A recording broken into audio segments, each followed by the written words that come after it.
I'm curious how many of you guys have seen this old clip. I'm probably dating myself, and ancient and primitive, and it might be like as low as 10% of you have seen this, but I remember this well. This was in 2011, and Jon Stewart and Chris Wallace had a pretty hearty debate on Fox News. So for those of you who haven't seen it, I wanted to share it with you because I think it's interesting, and a lot of the things they talk about are still kind of relevant today. So let's watch. It was last November when Jon Stewart promised on his show he would come here and answer my questions. After months of evasion, disconnected phone numbers, and press agents saying, "Who are you again?"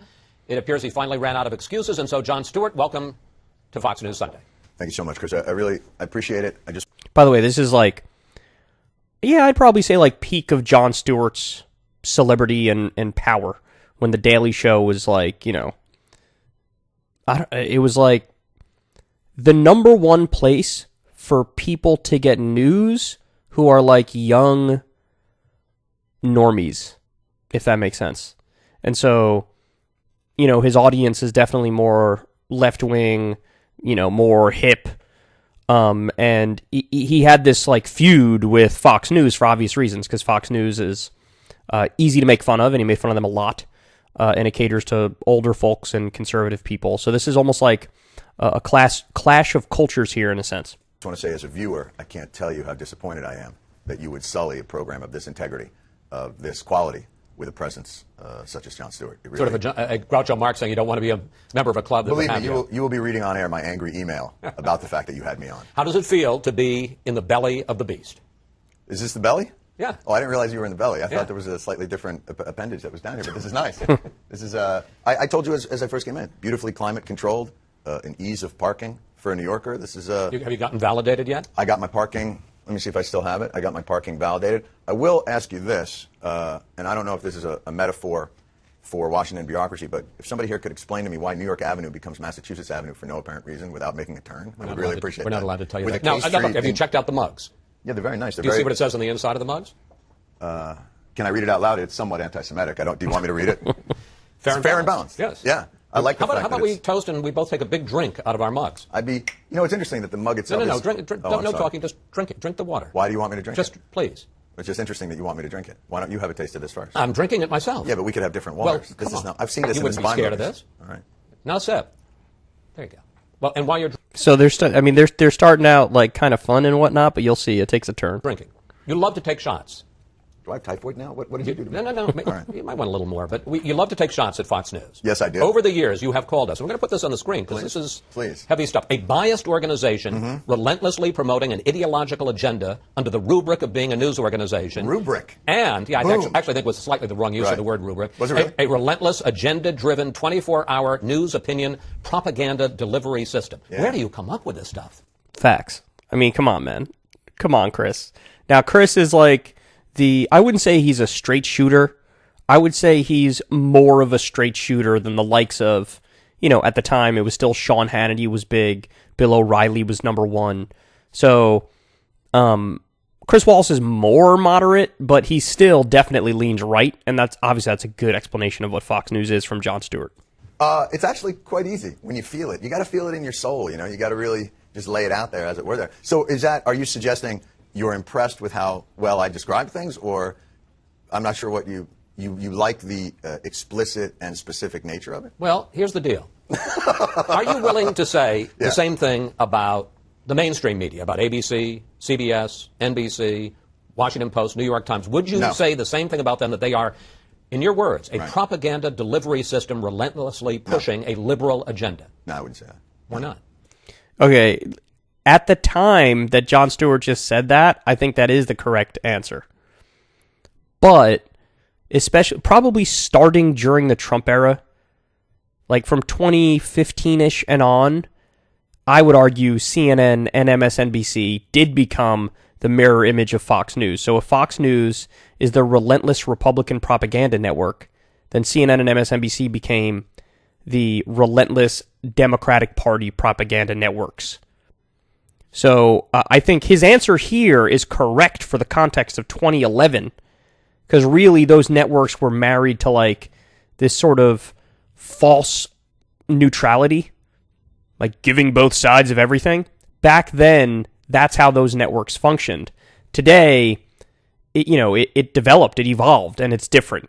And I would say CNN and MSNBC are the mirror image of Fox News. But again, his answer for the time is correct, and those of you who were around at the time probably know that.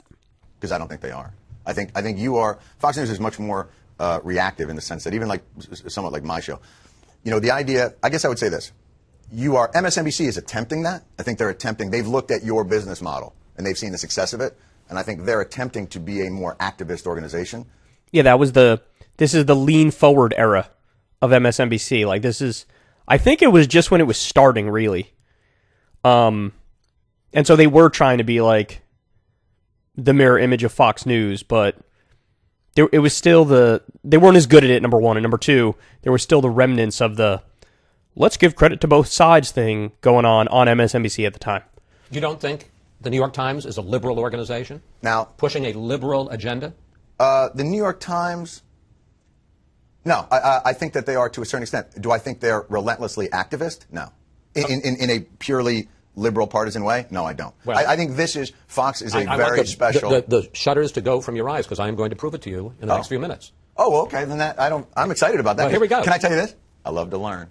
But do you really, so you believe that Fox News is exactly the ideological equivalent of NBC News? I think we're the counterweight. You believe that? I think that they have a liberal agenda, and I think we tell the other side of the story. But since this is my show. It's funny, because he says that, but then he also defends the we're fair and balanced thing. It's like, no, if you're fair and balanced, then you wouldn't be saying we're the counterweight to the liberal network, which means we're the conservative network. I'm asking the question. You're absolutely right. I apologize. Sarah Palin. But I won't get my parking unvalidated. No. You're going to get out of here for free. Absolutely. Such a deal. All right. You're a good man. You made fun of the fact that the New York Times and the Washington Post, when this document dump of 24,000 emails of Sarah Palin was released, and they got so excited about it, they asked their readers, can you help us go through these 24,000 documents? Right. How do you explain the fact that they would do that? They would ask their readers to help them go through the Palin emails, inconsequential as they turned out to be, but they never said, help us go through the 2,000 pages of the Obama health care bill. Because I think their bias is towards sensationalism and laziness. I wouldn't say it's towards a liberal agenda, and I think... You don't think maybe they went a little easier on the Obama health care bill?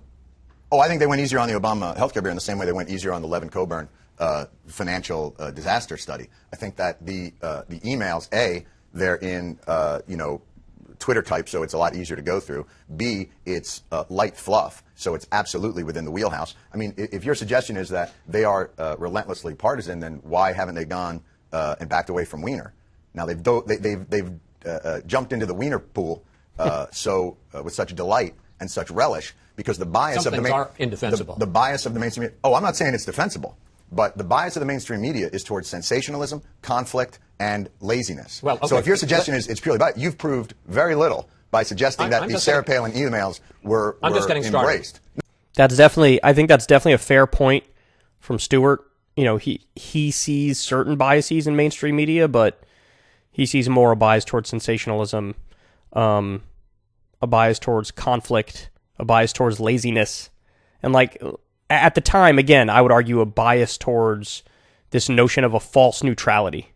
No, I appreciate that. You take your own shot recently at Sarah Palin. You compared her video of her One Nation bus tour to a certain commercial. Let's take a look. Valtrex. As the tour rolls on, stopping at historic places like Gettysburg, and then to Philadelphia to see the Liberty Bell. You know what's cool, man? The way they had reporters finishing each other's sentences. Where have I seen that technique before? I have genital herpes, and I'm trying to be careful. Very careful.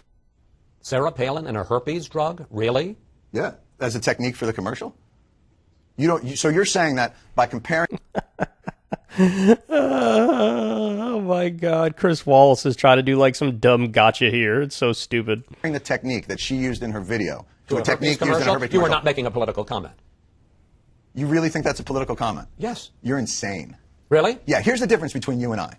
I'm a comedian first. My comedy is informed by an ideological background. There's no question about that. But the thing that you will never understand, and the thing that in some respects conservative activists will never understand, is that Hollywood, yeah, they're liberal, but that's not their primary motivating force. I'm not an activist.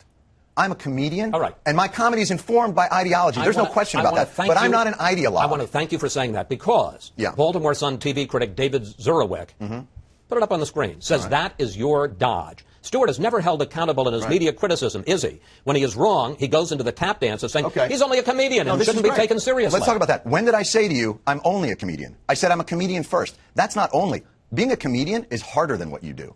What I do is much harder. I put material through a process, a comedic process. I don't just sit and narrate. But you are a political commentator. The comedy has a political... Some of it. Well, but it is comedy first. But let me Can I give you another example? No, because I want to deal with this. Let's deal with it. Let's talk about it. I'm going to do that. I want to find out why you say that. Here's your take on GOP presidential candidate Herman Cain. Beautiful. Where is it? That's why I'm going to only allow small bills. 3 pages. You don't have time to read that one over the dinner table. If I am president, treaties will have to fit on the back of a cereal box. From now on, the State of the Union address will be delivered in the form of a fortune cookie. I am Herman Cain, and I do not like to read. You planning a remake of Amos and Andy? Why don't you show? Do you want to show me doing all the voices for all the other people that we do? Do you want to see my New York voice? My Chinese guy voice? Are you suggesting that you and I are the same? Are you suggesting that... What am I at my highest aspiration, and what are you at your highest aspiration? I think... Tell me. Honestly, I think you want to be a political player. You are wrong. You're dead wrong. I appreciate what you're saying. Do I want my voice heard? Do I want my voice heard? Absolutely. That's why I got into comedy. I mean, That's you're why not I do Jerry what I do. Seinfeld. No. I do comedy. What am I at my highest aspiration? Who am I? I think... Am I Edward R. Murrow or am I Mark Twain? At my highest aspiration. Oh, of those two? Mark Twain. Right. But so has Mark that Twain existed? had a lot of political impact. But was that his main thrust? Am I an activist in your mind, an ideological partisan activist? Yeah. Okay, then I disagree with you. Okay. I absolutely disagree with you that that's the case. I think you're and pushing, I don't think... And I think you take shots at although I think it's mostly to maintain credibility and you're not as comfortable with it, you take shots at Obama and at the liberals. You like to make fun of conservatives. You can't understand, because of the world you live in, that there is not a designed ideological agenda on my part to affect partisan change, because that's the soup you swim in. And I appreciate that, and I understand it. It reminds me of, in ideological regimes, they can't understand that there is free media other places because they receive marching orders. And if you want me to go through Bill Salmon's emails and... how do you explain me? Oh, I think you do a nice job, and I've told you that on the show. I think you're one of the most interesting... You think I get marching orders? I think that you are here, in some respects, to bring a credibility and an integrity to an organization that might not otherwise have it without your presence. So you are here as a counterweight to Hannity, let's say, or you are here as a counterweight to Glenn Beck, because otherwise it's just pure talk radio and it doesn't establish the type of political play that it wants to be. But I understand that. But for you to suggest, no, I want to stay on this because this is important. No, this is... No. But you sound like Newt Gingrich during the CNN debate. Am I dodging you? Am I dodging you by saying I'm just a comedian? Here is the question. Here is the question. And I think there are plenty of examples. Let me just give you another example of... This isn't you. This is the mainstream media. Okay. Because we look for examples of liberal bias, of no partisan agenda. I'm not suggesting there's no liberal bias in the media, but you're suggesting that there is an equivalence of Fox News and ABC. And I think that's absolutely silly. Here's Diane Sawyer. Diane Sawyer leading her program last year announcing the new immigration law. Take a look. If a stranger walking down the street or riding the bus does not seem to be a U.S. citizen, is it all right for the police to stop and question him? Well, today the governor of Arizona signed a law that requires police to do just that. But that isn't what the law requires them to do. In fact, the law says the only way that you can stop somebody is as part of a lawful enforcement stop. You can't just say, hey, you're walking down the street exactly as she suggested. It has to be because there's a broken taillight or they're loitering or they're doing something else. Don't you think she should have mentioned that? Sure. Yeah, no, I think you're right. I think we should have more full context and more of the types of things that you're talking about. But I don't understand how that's purely a liberal or conservative bias. That's, like I said, sensationalist and somewhat lazy. But I don't understand how that's partisan. And I don't think... You don't think it's partisan to bash the Arizona law and to mischaracterize what it did? First of all, if that's a bash, then that is the mildest form of bash. It's a form of subtle misinformation. Let me tell you exactly... Can I give you another example? No. Let me just jump in real quick. When is this stopping our show? You can give me another example when I give you my feeling about the context of what that is. Yesterday, there was the Wiener press conference. Every single one of the 24-hour news networks. 24-hour news networks are built for one thing, and that's 9/11. And the type of, gigantic news event that the type of apparatus that exists in this building and exists at the other 24 news hours is perfectly suited to cover. In the absence of that, They're not just going to say there's not that much that's urgent or important or conflicted happening today. So we are going to gin up. We are going to bring forth more conflict and more sensationalism because we want you to continue watching us 24 hours a day, 7 days a week, even when the news doesn't necessarily warrant that type of behavior. So here's my example of what news bias is in my mind. 3 networks, Fox, CNN, MSNBC, are going live to the Nancy Pelosi news conference because they are sure, coming on the heels of Anthony Weiner resigning, that she is going to make some sort of incredible statement about, I'm disappointed in Anthony Weiner about it. So they're all locked on it. And the whole time there's hand-wringing. Oh, I can't believe we got to go and do this. The American people don't care about this. They care about jobs. They care about the economy. That's what the American people care about. We're about to go live to Speaker Pelosi. She's about to do that. She steps up to the podium and says what? I'm not going to comment about Anthony Weiner. I'm going to talk about jobs, and I'm going to talk about the economy. And what did everybody do? Left. So what's your proof again about the partisan agenda and what I do? That's the embarrassment. The embarrassment is that I'm given credibility in this world because of the disappointment that the public has in what the news media does. I don't think not because I have an ideological agenda. I don't think our viewers are the least. Wow. Yeah, see, I think Stewart, that's right. That's Stewart, that's checkmate right there. It's true. He would, in polls, he would keep popping up as the most trusted news source, even though, like he says, he's a comedian first. And he says, that's not because I'm so good at what I do. It's because you guys suck so much that people trust me way more than they trust you. And you know what? They're right to do that. They're right to feel that way. So I think, excuse me, I think that's the debate ending point. Let's see where it goes from here. A bit disappointed with us. I think our viewers think finally they're getting somebody who tells the other side of the story. And One more who is the example. most consistently misinformed media viewers? The most consistently misinformed? Fox. Fox viewers. Consistently. That's true. Again, there were so many polls that came out at the time. And some researchers found you are more educated on the issues if you watch no news than if you watch Fox News. So in other words, they're telling you things that are like objectively untrue, and then people start believing objectively untrue things. Whereas if you watch no news and no media, you'll have more facts at your disposal and more knowledge at your disposal because of things you heard tangentially or whatever. So, I mean, it's true. See, now Stewart's really messing him up here. Every poll. Can we talk about your network? Yes. Can we talk about Comedy Central? Because be delighted to. Case in point. All right. How did you physically have sex with Tommy Lee? He has a huge. If he put that thing in front of my face, I wouldn't know whether I should it or feed it a peanut. It's not exactly Masterpiece Theater you're working for. You're damn right, and I think I am perfectly placed. I think that is where you're I belong. You're the counterbalance to that. No. Do you know that I had to go through to prepare for this? I had.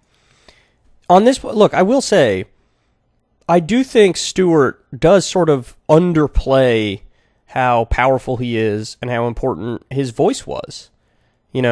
Like, I agree that Fox overplays it, but I do think he downplays it too much. I get the idea, like he says, look, I'm comedy first. Yes, my comedy is informed by an ideological background, but I'm comedy first. That's true, but also, you do have some influence on the body politic. And I like that, and I think that's a good thing, but I don't think he ever really owns up to just how political he is. He really downplays it when it's convenient for him, which I understand why he does it, but I do think it's slightly misleading, and he overstates it. To prepare, I had to go through episodes of South Park. I had to see Cartman's Mom is a Slut, parts 1 and 2. Can I tell you something I had about to look South at Park, Reno 911. Can I tell you something about those guys? They are brilliant guys. The South Park guys are brilliant guys, and their ability to satisfy. Okay, but the next time you're sitting there haranguing Fox, just remember, that's where you work. No, I completely agree with. I don't even know what you're talking about. Are you suggesting you and I are the same? That's what I'm trying to get my head around. No, I'm not suggesting anybody this. That is the premise that everything Chris Wallace says rests on. Is that like Stewart and Wallace are supposed to be exactly the same? They're both supposed to be like news people, and that is not true. Again, that's Chris Wallace overstating the position that Jon Stewart had. So why should I work? I am suggesting that there's good stuff and bad stuff. I'm suggesting that there is bias and that you only tell part of the story. Oh, there's no question that I don't tell the full story. I mean, I don't disagree with that. But I don't not tell the full story based on a purely ideological partisan agenda. That's my point. My point isn't I think your my agenda, stuff doesn't I think stink. your agenda is more out there, and you're pushing more of an agenda than you pretend to. I disagree with you. I think that I'm pushing comedy, and my ideological agenda informs it at all times. Now, that agenda or my ideology is at times liberal, at times can lean more conservative, but it's about absurdity. It's about absurdity and it's about corruption. And that is the agenda that we push. It is an anti-corruption, lack of authenticity. It's anti-contrivance. Okay, that, I think he absolutely nails it here. That is exactly what The Daily Show was like. That's exactly what it is. You know, everything he points out is like, it's an absurdity, or a contradiction, or something that's deeply inauthentic. And like he says, yeah, there's a bias against, like, corruption. And his show was only 30 minutes a day, 4 days a week. So the idea of, like, oh, he doesn't tell the full story, you literally can't in that short of an amount of time. You can't do it. But again, he's like, that's not the point of my show. And if I see that more in one area than I do in another, well then, but I will defend every single thing that we put on that show. And I'm not dodging you in any way by suggesting that our main thrust is comedic. And I will defend everything that we put on this show. Oh, and by the way, how often do you see your show on my show? My beef isn't with you. Okay. But I believe you exist as, I think that Mr. Ailes has very brilliantly put you on. And I think you're a tough interviewer. I think you're a fair interviewer. I think some of the things that... I want to ask you a couple of final questions. Right. By the way, though, did you really have to watch all those South Parks? Because they are funny. Well, okay. Those guys are brilliant. I disagree with you again. Oh, really? Are you just... Yeah, that's classic. That is something that Stewart has the sense of humor to enjoy, and Chris Wallace is too just personally conservative and traditional and old school to find something like South Park funny. Disappointed in Barack Obama as president? Yes, I think I am. Do you think he's lived up to his promise to fix the economy?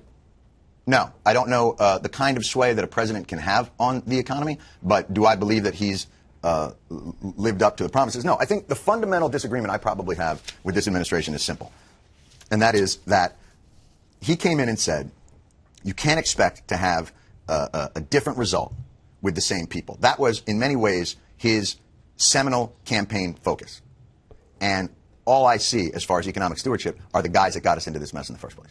And Geithner and Summers and those guys, and the types of policies that got us in this mess. Wow. So this is Jon Stewart in 2011 calling out basically the neoliberalism of the Obama administration and the corporatism and the status quo nature of the administration.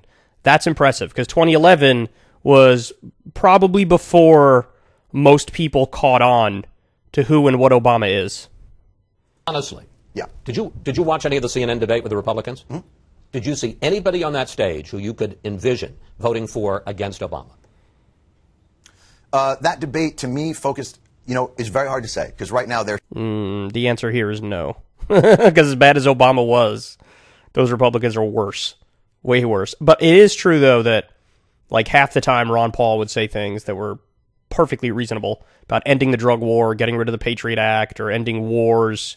So Ron Paul half the time, but I mean his economic stuff is so extreme that it sort of makes it so you can't, choose him unless you want to also abolish the FDA and the EPA. Hey, here we are, however many years later, over a decade later, and the Supreme Court just said the EPA does not have the authority under the Clean Air Act to regulate carbon emissions. So Ron Paul got his wish. It just came over a decade later, but his economic stuff is too extreme that it sort of overshadows the good positions he has on issues involving war and civil liberties. Still in red meat mode.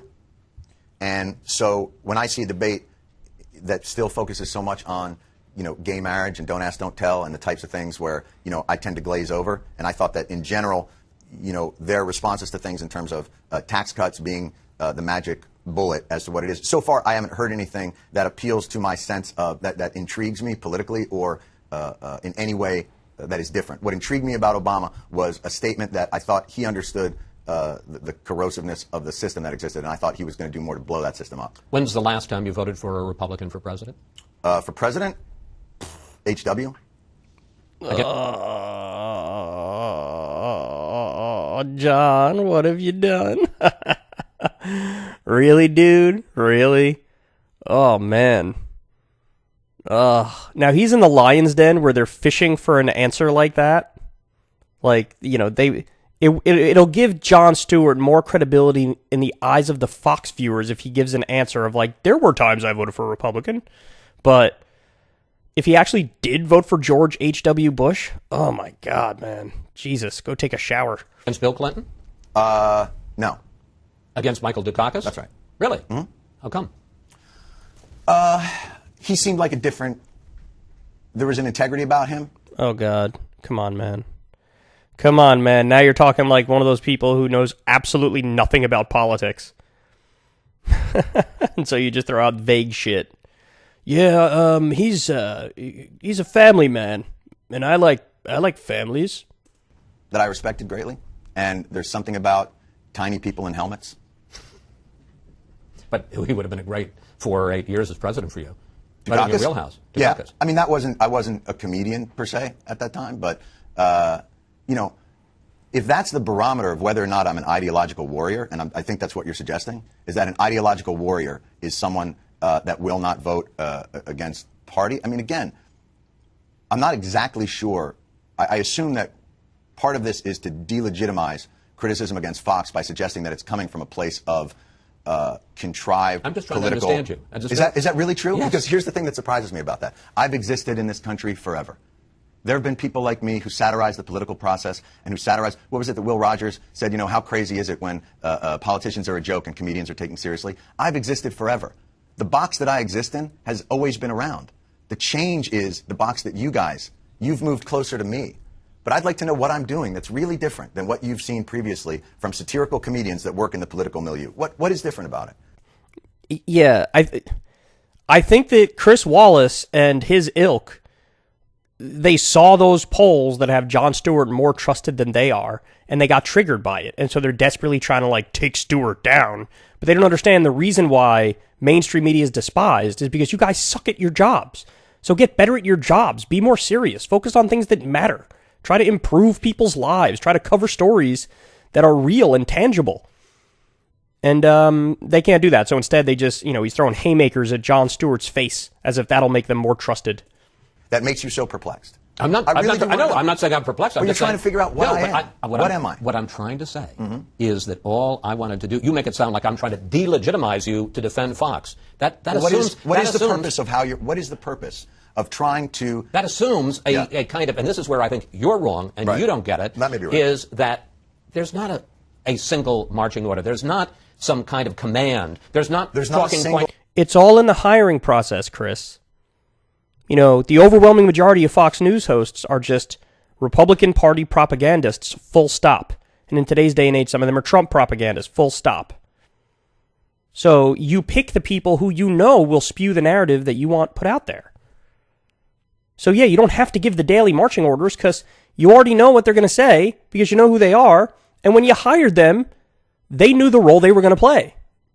Memo, I'm sitting here. I disagree with. I am sitting here talking to Jon Stewart, and I'm trying to get it, trying to understand you, trying to see whether or not you recognize that. No, you were trying to play got ya with Jon Stewart. That's what you're trying to do. What I believe is true. There's as much bias on the other side as you subscribe to Fox, and why you seem to go easy on that. I believe that the counterweight to Fox is attempting to be MS. Here's what I think: that the mainstream media that you so deride, I also deride, but we deride it for very different reasons. I deride the mainstream media because of their focus on sensationalism and conflict.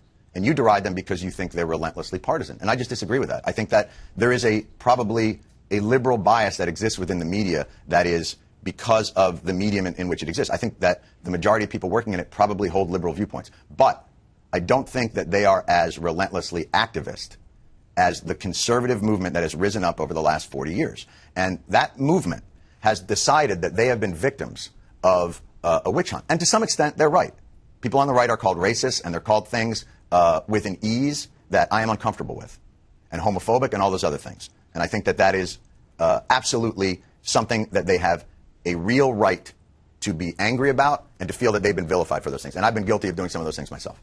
I just want to say, because we got to go. Oh, I'm sorry. I accept your... Oh, really? You have to talk to Secretary of Defense Gates? Is that really? Oh, you probably already did. I forgot. I meant it's Sunday. I accept your apology. All right, there you have it.